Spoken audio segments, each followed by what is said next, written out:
अपने गुरुजी के पद चिन्हों पर चल के दिखाओ अगर मोक्ष चाहिए तो। अरे हमारे गुरुदेव सतगुरु रामपाल जी भगवान, वैसे तो ये निर्विकार निर्विषम परमात्मा, लेकिन लीला परमेश्वर कुछ भी कर सकते हैं। जब से पूज्य गुरुदेव भगवान भक्ति मार्ग में आए हैं इस काल लोक के विधान अनुसार, उसी दिन से सतगुरु रामपाल जी ने सांसारिक दृष्टि में, लोक दिखावे में, हालांकि परमेश्वर तो इस कुकर्म के नजदीक भी नहीं होते हैं, लेकिन उसी दिन से उस परमेश्वर ने लोक दिखावे में, सांसारिक दृष्टि में पति पत्नी व्यवहार को त्याग दिया था। उसी दिन से पति पत्नी व्यवहार को समाप्त कर दिया था।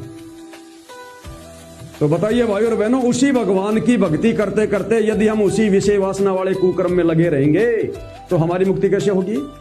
17 जून सन 2019 कबीर प्रकट दिवस रोहतक, उस समय सतगुरु रामपाल जी की जो काल लोक में धर्म पत्नी थी अनारो देवी, उस अनारो देवी ने अपनी बेटी मंजू के साथ खड़ा होकर पशु मेला ग्राउंड रोहतक में दैनिक भास्कर को इंटरव्यू दिया था कि मैं पिछले 25 वर्षों से सतगुरु रामपाल जी की बेटी बनकर भक्ति कर रही हूं। पिछले 25 वर्षों से, यानी 1993 से सतगुरु रामपाल जी ने सत्संग करना शुरू किया था, और 2019 25 साल। तो उस अनारो देवी ने साफ साफ कहा था कि मैं पिछले 25 वर्षों से सतगुरु रामपाल जी की बेटी बनकर और मैं भक्ति कर रही हूं। यानी उसी दिन से सतगुरु रामपाल जी ने इस कुकर्म को त्याग दिया, छोड़ दिया, क्योंकि वो एक अच्छे भगत की भूमिका भी कर रहे थे। साहिब से सतगुरु भय, सतगुरु से भय संत, और धर धर वेख विशाल अंग, वो खेल आदि और अंत। सन 1951 8 सितंबर के दिन वो साहिब सतलोक से चलकर पृथ्वी पर प्रकट हुए। साहिब से सतगुरु भय, सतलोक से वो कबीर साहिब चलकर इस पृथ्वी लोक पर सतगुरु की लीला करने आए। 8 सितंबर 1951 साहिब से सतगुरु भय और सतगुरु से भय संत। सतगुरु से आगे फिर वो एक संत की भूमिका में, एक भगत की भूमिका में। कब? 17 फरवरी 1988 को 12वें पंथ में उन्होंने प्रवेश किया। आदरणीय रामदेवानंद जी को मुंह बोला गुरु बनाया।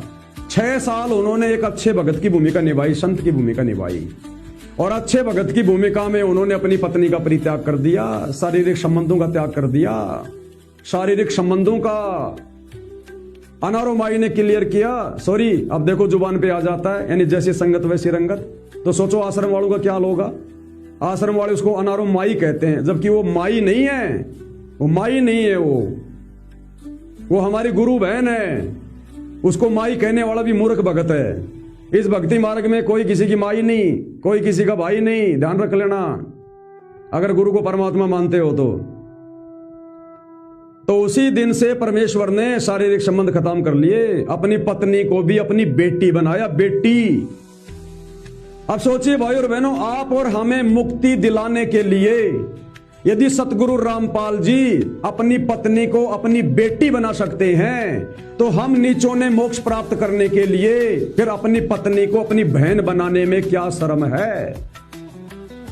जो लोग ये कहते हैं ना कि आश्रम से जुड़े भाई बहन जिनसे विषय वासना छोड़ी नहीं जा रही, कि कोई अपनी पत्नी को बहन कैसे बना सकता है, तो अपने गुरु सतगुरु रामपाल जी से जाके पूछो कि उन्होंने अपनी पत्नी को अपनी बेटी कैसे बना लिया। और जो अपनी पत्नी को बेटी बना सकता है, तो फिर अपनी पत्नी को बहन बनाने में हम भक्तों को भला क्या दिक्कत है भाई? हम भक्तों को क्या दिक्कत आ रही है? मुक्ति का मार्ग जोर है, कोई देखो सत्संग करके। सत्संग करने का मतलब अपने गुरु जी के पद चिन्हों पर चल के देखो। मोक्ष का मार्ग कठिन है, कोई देखो सत्संग करके। तेरे गुरु ने जो एक अच्छे और नेक भगत की भूमिका करके दिखाई है, उस भूमिका पे चल। तेरा गुरु भी तो भगत था, 17 फरवरी 1988 भगत की भूमिका में था। तेरे गुरु ने अपनी पत्नी को अपनी बेटी क्यों बनाया? क्यों बनाया भाई? जबकि तेरा गुरु तो मुक्त है, उसने तो कोई मोक्ष प्राप्त नहीं करना, वो तो जब मर्जी आए जब मर्जी जाए सतलोक में, वो तो राजा है। लेकिन आप और हमें भगत बनाने के लिए उन्होंने एक उदाहरण पेश कर दिया कि नालायकों, इस भक्ति मार्ग पर, यथार्थ पंथ में, कबीर परमात्मा के भक्ति मार्ग में ये बकवाद नहीं चलेगी, विषय वासना वाला खेल नहीं चलेगा।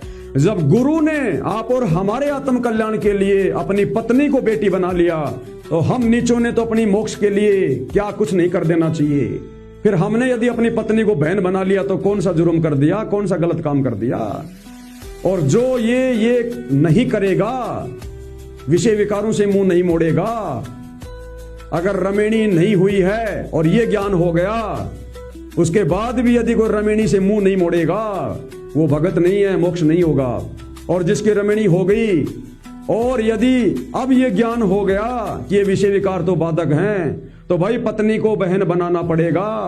अगर आपके गुरु ने अपनी पत्नी को बेटी बनाया है तो आपने भी अपनी पत्नी को बहन बनाना पड़ेगा। यानी विषय वासना छोड़ने के बाद चाहे बेटी बनो चाहे पत्नी बनो, चाहे बेटी बनो चाहे बहन बनो, बात एक ही है। क्योंकि वो कर्म तो हमने करना नहीं, उस कर्म के दृष्टिकोण से तो हमने उसको देखना नहीं है, हमने परमात्मा की आत्मा की दृष्टि से देखना है, आत्मा की दृष्टि से। तो बहन को हो चाहे बेटी को हो, बात एक ही है। तो भैया ये तत्व भेद है सुनील भाई, तत्व भेद। भगत समाज को भ्रमित ना करो। हमारे वाला सात संगति वाला किला ढहे ना ढहे, तुम जरूर ढह जाओगे। परमात्मा की आत्माओं को भ्रमित करने के दोषी जरूर बन जाओगे। ये पाप नहीं उतरेगा, सिर से ध्यान रख लेना। कलयुग की पिछली पीढ़ी है, परमात्मा ने एक एक पौधा बड़ी मुश्किल से लगाया, एक एक पौधा बड़ी मुश्किल से। और माली के उस पौधे में से अगर कोई किसी पेड़ को उखाड़ देता है तो माली कितना नाराज होता है, कितना दुखी होता है। तो आप सतगुरु रामपाल जी परमेश्वर जी के इन पौधों को उखाड़ने का काम कर रहे हो मेरे भाई। आप विषय वासनाओं का जहर संगत में फैला रहे हो, विषय वासनाओं का जहर, विषय वासनाओं के पक्ष में खड़े होके। अभी आप काल प्रेरित हो, सतगुरु प्रेरित नहीं हो।